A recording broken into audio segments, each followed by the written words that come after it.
Ayan, magandang umaga sa inyo lahat, mga ka-TikTok, kalahi. So, patagal-tagal din tayo hindi nag-live, no? Pero itong pagla-live natin ngayon ay ating pag-uusapan tungkol sa mga paniniwala natin dito sa loob ng Templong Kalituhan. Medyo mahirap mag-explain ng paulit-ulit, pero ito ay isang kasiyahan natin na ipaliwanag gawa ng ating paglilingkod sa TikTok, sa Facebook, sa social media at in person. Lagi nating dinidiscuss ang patungkol kay Satanas, kay Lucifer, dahil laging natatakot na yun lang, no? Parang isang Kristiyano ang mga lumalapit sa atin, pero pag sinabing magpapagayuma, magpapakulam or what, natatakot sila kay Satanas. At ang gusto nila ay libre lang. Naintindihan ko ang kalagayan ng bawat isa, pero sana maunawaan nyo din ang kalagayan namin bilang isang manggagamot dito sa TikTok o manghuhula dito sa TikTok. Meron din kami mga pangangailangan. Kaya ako, tulad ngayon is during the spare time lang tayo nagti-TikTok, no? Pero ganun pa man, stop na muna natin itong mga ganitong klaseng topic. Pero gusto kong paliwanag yung konsepto ni Satanas o yung demonyo, no? Bilang isang tao, bilang anituhan, tayo naniniwala na pag tayo namatay, may dalawang pagtutunguhan ng ating kaluluwa. Una, ang ating katawan. Pag tayo namatay, umalis na ang, di ba, pag ikaw ay patay, nawala na ang iyong kaluluwa sa iyong katawan, at ang katawan ay wala ng buhay. At ang katawang ito ay hahantong sa lupa. Doon tayo mabubulok o whatever mangyayari sa ating katawan.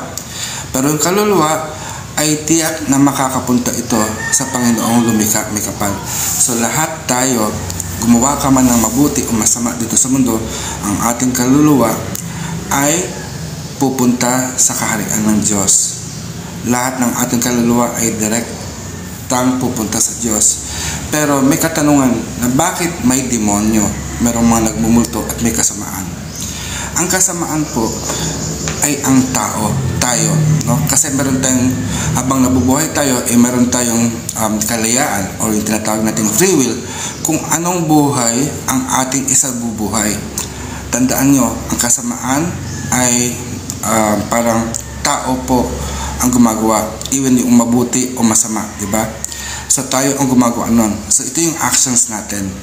Kung ikaw ay gumawa ng mabuti habang nabubuhay, yung kaluluwa mo pag namatay, no, may naiiwan kasi na kaluluwa dito sa mundo, ito yung alaala, no? At yung alaala na yun yung ginugunta ng bawat isa at nagiging gabay, espiritong gabay. Pero kung ang isang tao ay nabuhay ng masama, ang kanilang kaluluwa ay tinatawag na busaw. So yung busaw, ito yung tinatawag na demonyo na siyang maaring nagpaparusa at nagbibigay pahirap sa mga tao. Kung kaya't ang ating mga ninuno, no, upang mapigilan ang paglaganap ng busaw, ay sila'y nag-aalay ng mga panalangin, ng kandila, at ng anumang mga atang at paghahalad para hindi sila gambalain, no? Yun din naman ang purpose natin kung bakit tayo nagsisimba. Kristiyano man kayo, Muslim o Buddhist, we go to church, to the temple, in order to purify our souls para at the end of life ay hindi tayo maging demonyo, hindi tayo maging daan para maging sanhi ng kasamaan sa buong mundo o sa ating kapwa, no? So itong mundo natin ay pinamumuluan ng mga espiritu, no? Espiritu ng kalikasan. At usually ang espiritu ng kalikasan, ito yung tinatawag nating engkanto, yung mga laman lupa, laman dagat at mga nilalang na hindi nakikita. Sila sa totoo ay walang pakialam sa atin. They focus on their job. Halimbawa, ang engkanto ng lupa, no? Focus sila sa kanilang trabaho na alagaan ng lupa, ang magbigay ng nutrients. Pag mayroon tayong tinanim, lalago ang mga binhi sa lupa. Gayun din ang mga elemento ng hangin, no, na patuloy na nagbibigay sa atin ng oxygen. At si Satanas, no, na sinasabi sa Biblia, siya ay isang loyal servant ng Diyos na makapangyarihan, na lumikha, no? At ayon nga sa Biblia, ating binanggit nung nakaraan, siya yung paraon at parito, umaakyat sa kalangitan, sa lupa at gumagalagala, no? Pagalagala lang siya. At mayroong nabanggit dito na nagpaalam siya sa Diyos para parusahan o subukin si Job. Mapapansin niyo doon na hindi maaring kumilos si Satanas na walang pahintulot ang Diyos. So kaya masasabi natin si Satanas ang pinaka-loyal. Pero ano bang tungkulin ni Satanas talaga? No, ano bang tungkulin ni Satanas sa atin sa mundong ito at bakit pa nilikha? Kung may kapangyarihan sa Diyos, siya. Kung may kapangyarihan si Satanas, ibig sabihin may iba pang kapangyarihan, no? So yung kapangyarihan na yun ay hindi nagmumula kaninuman, kundi ito din ay galing sa Diyos. So ang tungkulin lang talaga ni Satanas ay manatili doon sa impyerno. Kung isipin nyo yung earth, di ba meron talagang core? Yung core natin, ito yung talagang parang naglalabolang apoy. So ito yung parang nagsisilbing magnet sa atin or nag-maintain ng gravity. Pero yun din yung tinawag ng impyerno nila. So si Satanas, pinanatili niya yung gravitational pull para ang lahat ng tao ay yumapak sa lupa. Pero kasama doon is yung ating lower self, yung ating physical, emotional, at mental state, no, of being, reality. Kung kaya tayo ay nakakagawa ng mga makamundong hangarin or yung mundane aspect ng carnality. So depende tayo bilang tao, tayo ay neutral, nilikha tayo ayon sa wangis ng Diyos. Pero kung tayo ay nilikha ayon sa wangis ng Diyos, ina-expect ng Diyos na tayo ay maging katulad niya. Pero nandito pa tayo sa lupa, no? Pero while here on earth, no, kailangan natin i-balance yung earthly state natin or yung lower self natin into our higher self. Kasi kung laging lower self, doon tayo nagiging makasalanan or tinatawag na masamang tao o makamundo. Pero kung lagi tayong higher self, no, mag-elevate ang spirituality natin at di magtatagal, dapat na bakit na talagang umakyat tayo sa langit kasama ng Diyos. Meron tanong dito si Jean nga ba pangalan mo? Bakit kailangan subukan ang tao? Bakit kaya kailangan subukan pag ikaw isang mag-aaral? Bakit kailangan i-test ka ng iyong teacher? Yun po ang sagot, no? Sinusubukan ang tao bilang isang pagsusulit. Kung ikaw ay natututo, merong mga challenges, no? Kasi kung hindi ka matututo, asa ka lang, di ba? Bilang isang bata, kailangan maparusahan ang bata kung siya ay nagkakamali. Tinuturuan ka ng leksyon sa buhay. Kung hindi ka natuto na maghugas ng iyong puwet nung bata ka, tumae sa inodoro nung bata ka, toilet training, ika nga, no? Is magiging bully ka. Lahat ng gusto mo masusunod ayon.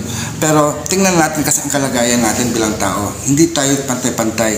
So ang isang pagsubok or pagtitrain sa mga kabata or sa atin ng Diyos, no, yun yung mga pagsubok. Kasi naniniwala ang Diyos na tayo ay kanyang wangis. Kung ang Diyos ay makapangyarihan, hindi mo naiisip yun . Kung hindi mo naiisip na ikaw ay may kapangyarihan tulad ng Diyos, asa ka lang, dasal ka ng dasal, Panginoon, bigyan mo po kami ngayon ng aming kakanin.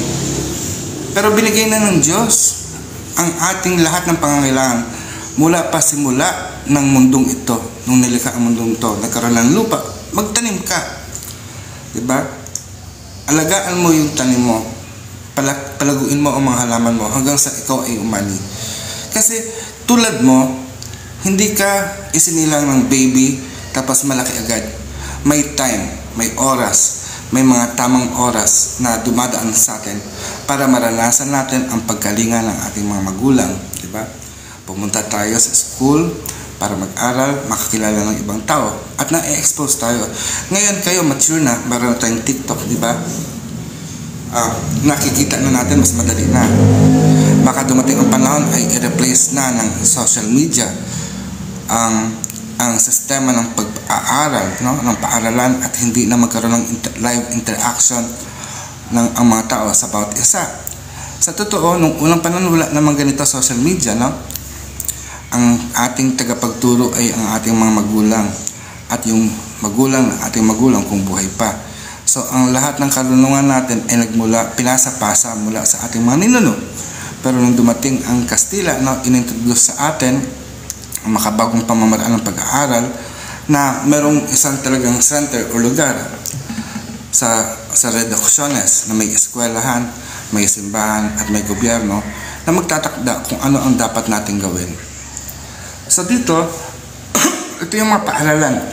Ngayon natuto tayo, naging westernized at colonized tayo at naging alipin tayo sa totoo ng makabagong teknolohiya at makabagong kaisipan na inintroduce sa atin at nababaliwala na natin yung mga katutubong karunungan. So, maaari niyong sabihin na bakit po kailangan pahalagahan ang katutubong karunungan, makabago naman. Dapat natin maalala na bakit natin dapat din alalahanin ang ating mga magulang, ang ating lolo't lola. Matatanda na sila, pwede naman natin silang hayaan. Yun ba ang nais natin? Nakalimutan na lang din natin ang ating mga magulang, ang ating mga lolo't lola, at kalimutan ang kanilang katuruan dahil kasi outpaced naman siya. Tandaan natin kung wala sila ay hindi tayo nagkaroon ng existence. So pagpapahalaga sa katutubong karunungan at kaalaman, ito yung solid foundation ng ating buhay.